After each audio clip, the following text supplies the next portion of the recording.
سڵاوتان لێ بێوم کاتتان باش لە پرۆگرامی ئەمجارەی بنکۆڵ باز لە نەخۆشی ئایدز دەکەین.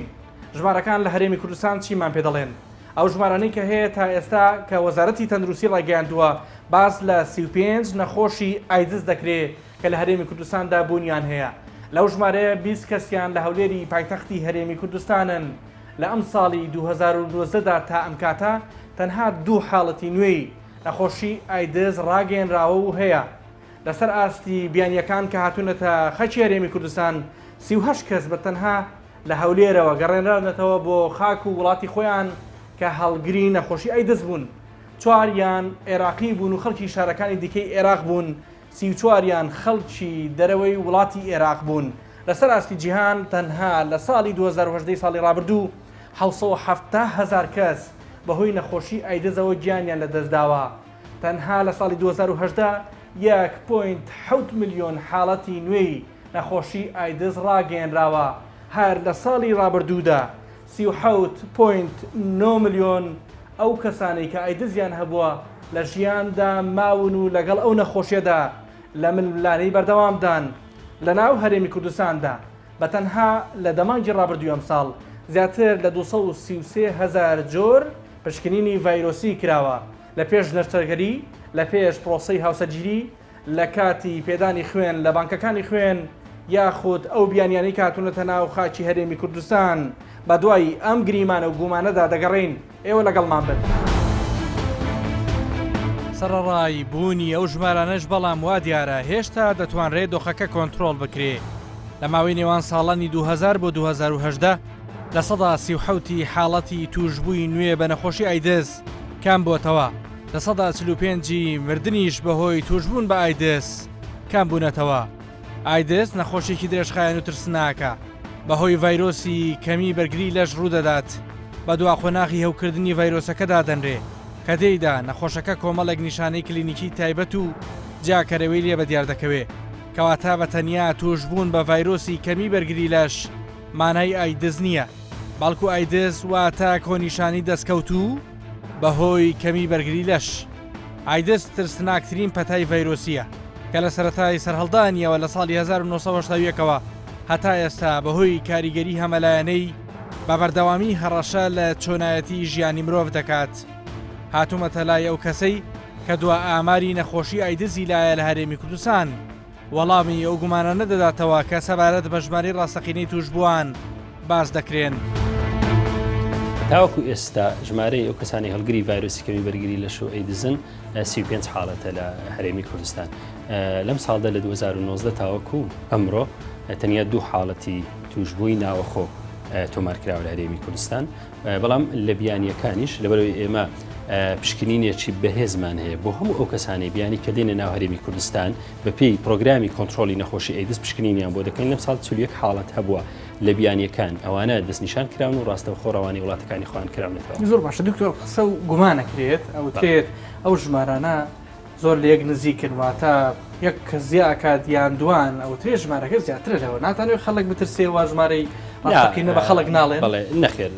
ڕاستی ئەوەی کە هەبێ ئەوەی کە تۆمار کراوێ لەبەرەوەش ئەمە دایمەن کە ڕای دەگەێنین دەڵێن ئەوانەی کە تۆمار کراون ئەو حاڵەتانی کە لەلای ئێمە دەستنیشان کراون ئێمە ئەوانە ڕادەگەێنین. ئەوە بەدڵنیاییش نەکراوە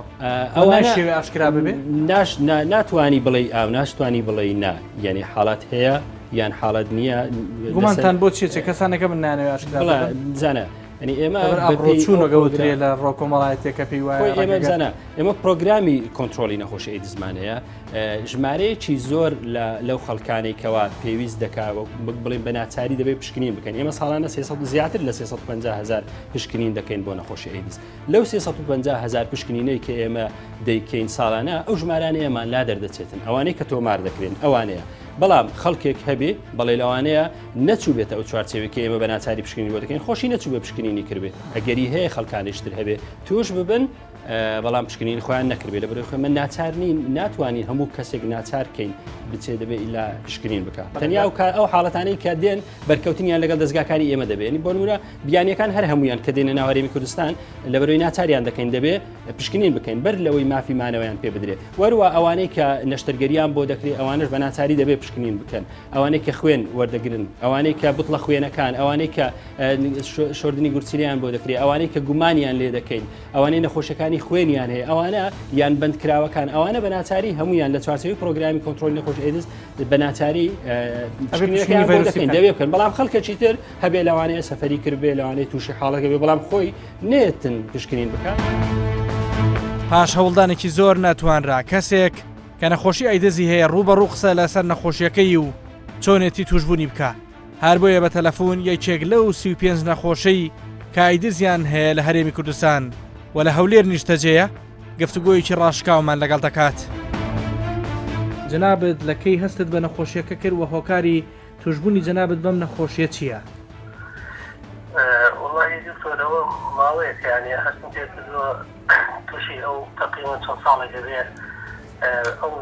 لە فەحسکردنا تامان ڤایرۆسە هەیە لەش بەڵێ لەکوێ فەحست کرد؟ هەلێرە بەڵێ باش هەر لە هەولێر ئەوە دەرکەوتە ئەو ڤایرۆسەیە لەشم یعنی هەم پێ نازانم بزەوە لەکوێ تووشم بۆ چۆن تووشم بۆ هۆکارەکەش بە تەواوەتی نازانم. نازانیت یعنی خۆت هیچ گومان لە شتێک ناکەیت؟ وڵای گومان لە شتێک ناکەم یعنی مشتەرگەریم کردووە بڵێ گومانێکمە لە جێگای مشتەرگەرێکم کرد هەستەکەم بۆ لە ڕێگای مشتەرگەریەوە کە توش بوو بێتم. نەشتەرگەریەکە چی بوو؟ یعنی شتێکی بەسیط بوو یعنی ئەوە نەبوو شتێکی ئەوتۆ نەبوو بەڵام چۆن گومانەکەی لە ڕێو نەشتەرگەریەوە بوو بێ؟ یعنی گومانە یعنی شتەکە ناتوانین بڵێ 100% وایە بەڵام بە شێوەیەکی گومان یعنی ئەو ئەبینا شتی تر نییە کە خۆم هەستی پێ بکەم کە ئێستا من بۆ تۆ ڕوونکەمەوە بڵێ وڵای بۆ کارەکەمەیە بەڵام هەچەندە ناو کۆمەلگایەمە زۆر جارەیە بە شێوەیە تر باشە تۆ پەیوەندی فراوانی سێکسیت نەبووە لەگەڵ کەسانی جۆرا و جۆر؟ ئەنی بە هیچ جۆرێک هۆکارەکە پەیوەندی بە مەسەلەی سێکسکردنەوە نییە؟ نەخێر تەنها گومان لەواکەی بەهۆی نەشتەرگەریەکەوە توش بووبی؟ بەهۆی نەشتەرگەریەکەوە بەهۆی بۆ شێوە ینی کارگێرانی شتێک لە وڵاتێک لە وڵاتەکانی دراوسێ مەسەلەن نەشتەرگەرێک شتێکی ئۆتۆمەنجاندا یعنی هەستم کرد لەکوێ لە چه وڵاتێکی دراوسێ و نەشتەرگەریەکە چی بوو؟ نەشتەرگەرێکی بەسیط بوو یعنی ئەوە نەبوو یا بریندارێکی زۆر بەسیط. بەڵێ باشە ئێستا هەست بە چیەکەی ئازارەکانت چییە؟ نیشانەکانی چییە؟ وڵی نیشانەکانی بۆ خۆدان دەزانێت و نەخۆشیە نەقسی منایە زۆر جارێ تووشی حاڵەتێک کەسێکی ئاسایی نییە نەخۆشیەکە مەسەلەن دوور و درێژە بێ لەسەر بەهۆی ئێستا هەست بە چیەکەی؟ ئێستا ئازارەکەت چییە؟ وڵی ئازارەکەم بەس ئەوەندا ئازاری دەرونی دەدا ئەوەندا ئازاری دەستەی نییە بڵێن لە شت ئازار بکێشێ بەڵام ئازاری دەرونی زۆر جار هەیە کە دەستە نەخۆشخانەیە بە تایبەتی نەخۆشخانە حکوومیەکان کە تەماشا دەکەی بە جێرەی پێویست ینی احتیمال پێ نادرێت ینی جا کرایتەوە ینی تەماشاکە پێویستی بە ئەوەیە کە بە عەمەلیاتێکە بە ناظورێکە نەتیجە دەرێت لە دەرەوەی وڵات ئەنجام بدرێت لەبەر چی لەبەرەوەی دەڵێن ناکرێ و ئەو ڤایرۆس و ئەوە بۆ شێوەیە یعنی ئەو یارمەتی ناکەن یعنی نازانم حکوومەت ئەو ئەگەر ڕێنمایشی تر دەرکا بۆ نەخۆشخانەکان ئەگینا وەکو نەخۆشخانەی بە هیچ شێوە هاوکاری ناکەن زۆر جارەیە لە سەر حسابی گرفتانی خۆمان ینی ئەو تێدایستەکانی عیلاج دەکڕین ینی تەماشا دەکەی ئەگەر نەشتەرگەرێکی پێویست ئەگەر لە نەخۆشخانێکی حکومی بۆ دەکرێت بەس بۆ ناکەن ناچاری تەنابێتە بەر نەخۆشخانەیەکی ئەهلی ئەگەر لێرەش دەکرێت مەجبورە بچیتە لە وڵاتانی دراوسێ ئەنجام بدرێت. زۆر باشە تۆ کەس و کار خێزان دەوروبەر ئەزانن نەخۆشی ئایدز هەیە؟ ئەیزانن مامەڵی ئەوان چۆنە لەگەڵ جەنابێت؟ مامەڵێکی ئاساییە. سپاس دەکەم با هەنێ گوێ لە ڕێنماییەکانی دکتۆر بگرینەوە من و جەنابیشت. دکتۆر گیان فەرموو ڕێنمایی و هەم بۆ کاکە من سوپاس یەکەم کە قسەی کرد هەم بۆ خەڵکێکی شتێک گوێ لێمانە ڕێنمایەکان ئێمە ئەو نەخۆشخانەی کە دێنە لەمە هەڵگرنجا لە ڕێگەزی نێر نەبیتن یان لە ڕێگەزی مەی نەبیتن ئێمە ڕێنمایان پێ دەدەین یەک لە ڕێمانە ئەوەیە کەوا چۆن لە ماڵی هەڵسوکەوت دەکاتن پێویستە فرچە و معزول و موسی شتانە جیاب بکاتەوە پێشمان گوتنکەوا بە خواردن و کەلوپەلی خواردن نەقل نابێت هەتا لە ماڵی عەزلێکی تەواو نەبیتن بێتاقەت نەبی لە ڕووی دەرونیەوە پێشمان گوتن هەردوومان کە تا 6 مانگ زارێک بێن فاسییان بۆ بکەم زانین ڤایرۆسەکانیان کەمەیان زۆرە پێویستن بە چارەسەر هەیە پێویستن بە چارەسەر نییە ئەوەی کە پێویست بە چارەسەرە دەرمانی 2 مانگ 3 مانگ زارێک پێی دەدەین حسب بەو شخصا بەڵام جاری وهەیە دەرمانەکە مەتەنمان جێگان 2 مانگ نامان بێتن احتیمالی جیرفانی خوان دەیکڕن بەڵام ئەوش کەم ڕوویدایە تام بڵێم لە پێرارەوە بە 2-3 مانگ احتیمالە یەک ناو دەرمانەکان هەمویان نا یەک نەعما لێ ڕابیتن بەخۆیان کڕیبیان بۆ ڕێنمایشمانداینێک کە چون هەڵسوکەوت لەگەڵ خێزانیان دەکەن یان دەبی کۆندۆم بەکاربێنتن یان دەبی بە شێوەیەکی وا دوورکەوتەوەکەەوە خێزانەکەش توش نەبیتن ڕاستی بێزگەلەوە ئەم قسەمان بۆ کاکە بێکە لەسەر خەتەیە سێژەگەڵمان بە تەلەفۆن بۆ خەڵک بەعام بەکارهێنانی کۆندۆمانی بۆ کەسێک کە ئاسایی هیچ کێشەیە هیچ نەخۆشیی نییە تا چەندە گرنگ و زەرورە ئەگەر کەسەکە نەخۆشی گوازراوای نەبێتەوە نەخۆشیانێکەوە بە ڕێگەی سێکسی نەقل دەبن کۆندۆم بەکارهێنان پێویست ناکاتن بەڵام هەندێک نەخۆشی گومانێک بڵاوکرێتەوە پێویستە بەکار بێت یان بەزانێکە ڤایرۆسیان هەیە هەموو ڤایرۆسەشی تەنهاوی هەڵگری ڤایرۆسەکە بێت بەڵێ هەندێک ڤایرۆسیە نەقڵی بە ڕێگەی جنسی هەموو ڤایرۆسەکان نەقل نابن هەندێک ڤایرۆس تایبەتی ژمارەیان 5-6 ڤایرۆس دەبی ئەو دەبی کۆندۆم بەکاربین هەتا خێزانەکەی توش نەبیان ئەگەر ئافرەت بووە تا پیاوەکەی توش نەبێتن ئەو ڕێنمامە پێداون زۆر باشە سەبارەت بە ئەو شفرەی کە دەلاکەکان بەکاریهێنن ئەو ترێوەش کێشەیە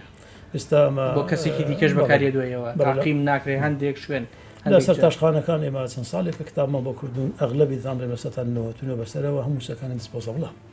یعنی موسی زمانی قدیم نەماوە بەکاربێنتون بەیاتە ناو تاقیم بوو بەکاربێنەوە هەموو موسەکان ئەوە نایلۆن سەبار بە دکتۆری ددان ئەوش قسەیەکی لەسەر کرێ بۆ منە ئەو ئامێرانی بەکارهێنرێ ڕەنگە ئەگەر پاکش نەبێ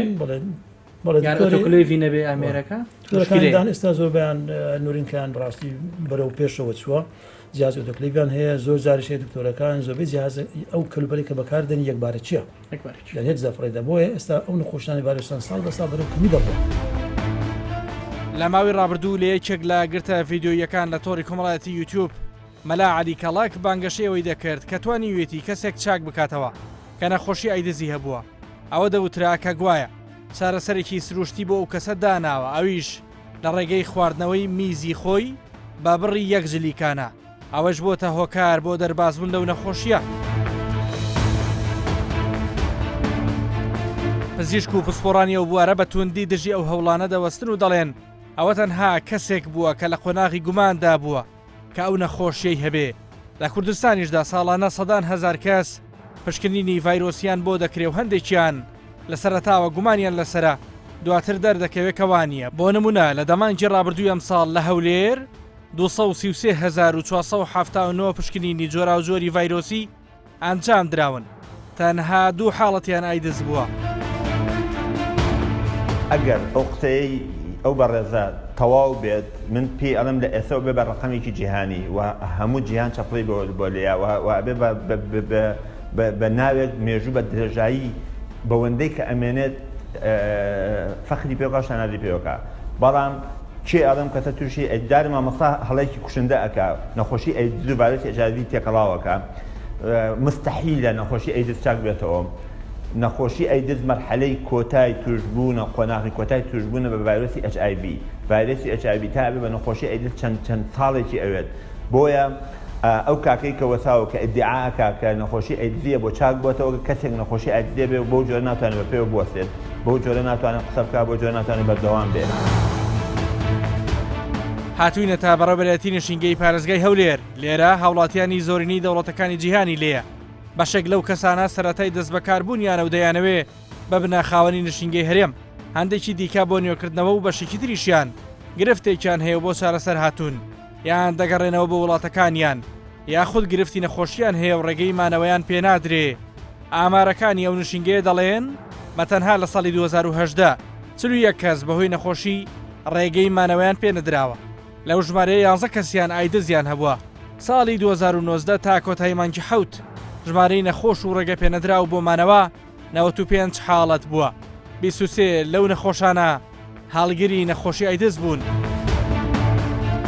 هاتوومەتەیەکێک لە هۆتێلەکان کە سەنتەری مەساجیان واکو خزمەتگوزاری ناو هۆتێل هەیە لێرە دوو کچی تایلەندی کار دەکەن مۆڵەتی فەرمی تەندروستی و کارکردنیان هەیە زۆر جاریش داوای کاری نەشیاویان لێکراوە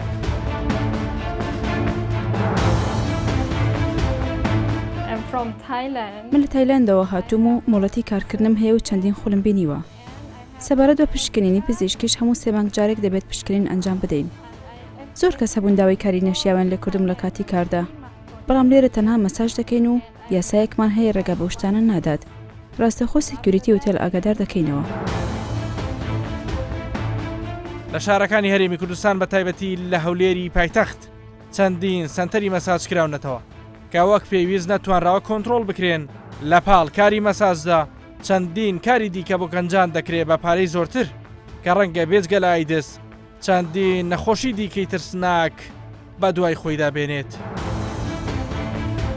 کێشەی سنتەری مەساج هەیە ئەمە خۆمان دەپارێزن لەو شتەی هەتا لە بن کۆنتترۆلی خۆمان بی دەتوانن کۆنتترۆڵی بکەن سنتەری مەساجی هۆتێلە بەدەست خۆتانە من پرسیارەکەم ینی بەڕاستی توانیتانە توانیمان چونکەمە وەکو بڵێن لە بن چای خۆمان لە من ژێری چاوە ینی ئیدارەکەی طبعا بە زۆر طبعا ئەوە زۆر شروط هەیە هەتا بتوانانی کۆنتترۆل بکەین ئەوکو یەکە کلەوان مەسەن لای تەندروستی دەبێت بەردەوام فەحس بکرێن لەوزارەترێ بەس ناوەکە سنتەری مەساج دواتر ناوەڕۆک شتێکی ترە زانەری جەنابەت چیە بەڕاستی و تا چەنە ترسناکە کە ناوەڕۆکەکە مەساج نییە بۆ ئیشێکی دیکە بەکارێت واللهی وەکو زانیاریمان زۆر ئەو شتانە هەیە طبعا لە شاری هەولێر بە تایبەت هەندێک شوێن هەیە مەسەرەن جێ مەساج بە ناوی مەساج جێ چییە؟ شتی خراپ لێ دەکرێت وەکو زیاتر ئیشی تجاری دەکرێت ئیشێک تجارەتە زیاتر بە ناوی مەساج وڵاتی سەقافەتیان نێزیک یەکترن زیاتر لە ئەو شوێنانە وەکو مەسەن بڵێن کوردستان ئێران مەسەلەن بەغداد سووریا مەسەلەن لبنان ئوردن تورکیا مەسەن زیاتر ئەو وڵاتانە نێزیکی یەک سەقافەتن تقریبا مامویان ئەو شتیان هەیە باشە چەند کەس لای ئێوە مەساجەکەات دوو ئەم دوو کچە تاڵیان دڵنیان هیچ نەخۆشییان نییە طبعاەمە پشکنینمان کردیە هەموو سێمان پشکنینمان هەیە گەنجەکانمان بە ئەگەدار بن ئەو مۆزوع شۆ مۆزوع نەخۆشی ئیدز نییە بزەبت زۆر نەخۆشی دیکە هەیە جگە لە ئیدز عینەن کاری ئیدز دەکە بزەبت يعني مجموعة فيروسات هي مثلا مربطة بمواضيع بيست بموضوع تاتشي بيست تو بيست بيك ئێرە سنتەری پشکنینی ڤایرۆسیە بۆ ئەو کەسانەی تازە هاوسەرگیری ئەنجام دەدەن مەرجی پێشمارە بەڕینی لایدا دووەرە و هەردەبێ ئەنجام بدرێ هەر گرفتێک لە خوێنی و کەسانەدا هەبێت دەستنیشان دەکرێت لە دەمانگی ڕابردوودا 22,000 پشکنینی تازە هاوسەران لە هەولێر ئەنجام دراوە چ زانێرێکت هەیە لەسەر ئایدس؟ وەکو خۆم هیچ زانێرێکم نییە چونکە هەر عەزم نەکردە بشزانم چ نەخۆشیەکە هیچ زانێرێکم لەسەر نەشزانی ئایدس چییە؟ دەزانم ئایدس چییە بەڵام وەکو زانیاری ئایدس نەخۆشیەکە بەهۆی سێکسەوە دەگوازرێتەوە و جگە لە بەهۆی سێکس و چەند شتی تریش هەیە دەگوازرێتەوە وەکو دایک بۆ منداڵەکەی ئەو شتانش دەگوازرێتەوە بەڵام وەکو زانیاری ئەمن نازانم زۆر زانیاری لەسەر نییە بەروەردە لەو بارەیەوە یان هۆشداری بە قوتابیان داوە بۆیش ینی ئێستا بەو ماوەیە خەڵک زیاتر هۆشیاری بوو بۆ ئەوەی خۆی پارێزێت لە کوردستانیش الحەمدولله ئەو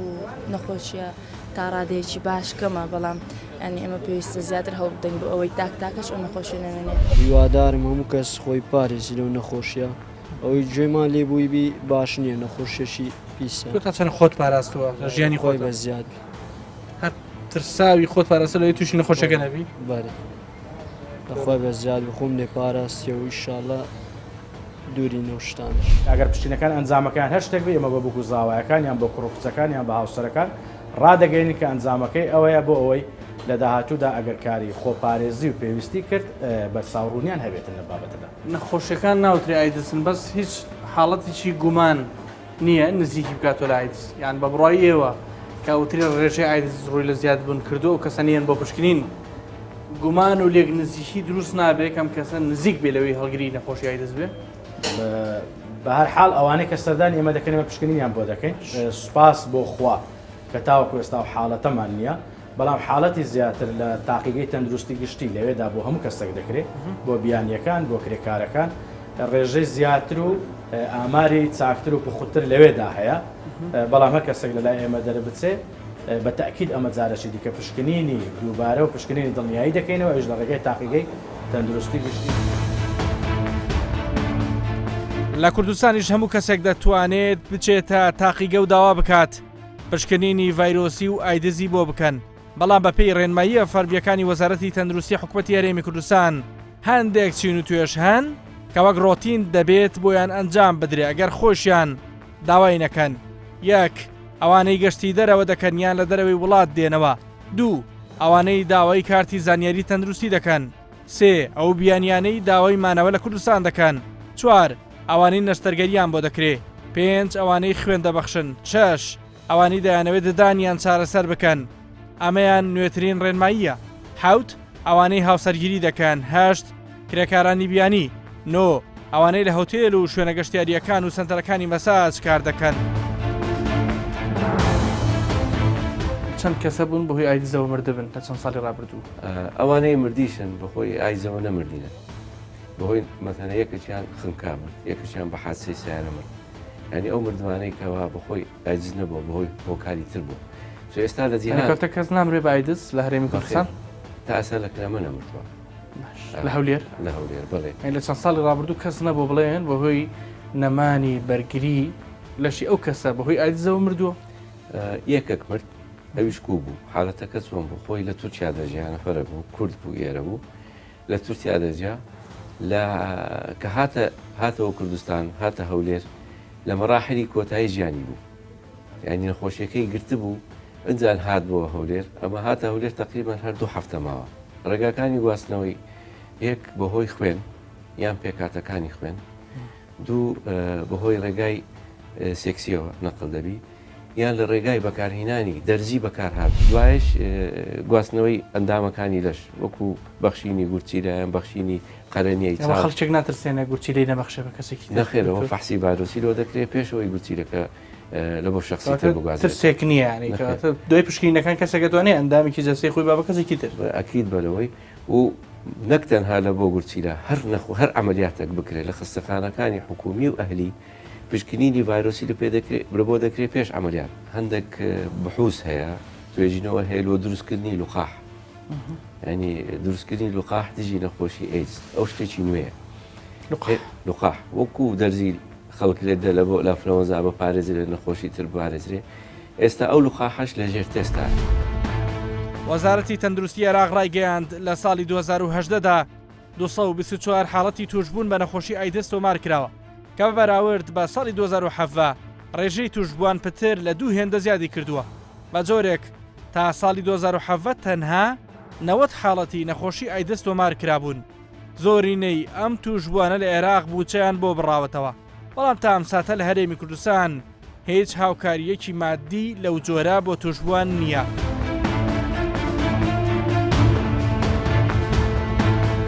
ئێمە لە پەرلەمانی کوردستان هاوکار دەبین کە هاوکاریان بکەین راپۆر لەگەر وەزارەتی تەندروستی لەسەر خەت بین کە ناحیەی دەرمانکردنی ئەوان ینی هاوکاریان بکەن بە شێوەکی تەندروست و ڕاست و دروست وەکوتر بوو برینی موچە ئەوە عید بە حکوومەتە لەوێش پاڵپشتی دەکەین لە وەزارەتی کار و کاروباری کۆمەڵاتی چیکە عیدی بە تەندروستی نییەوە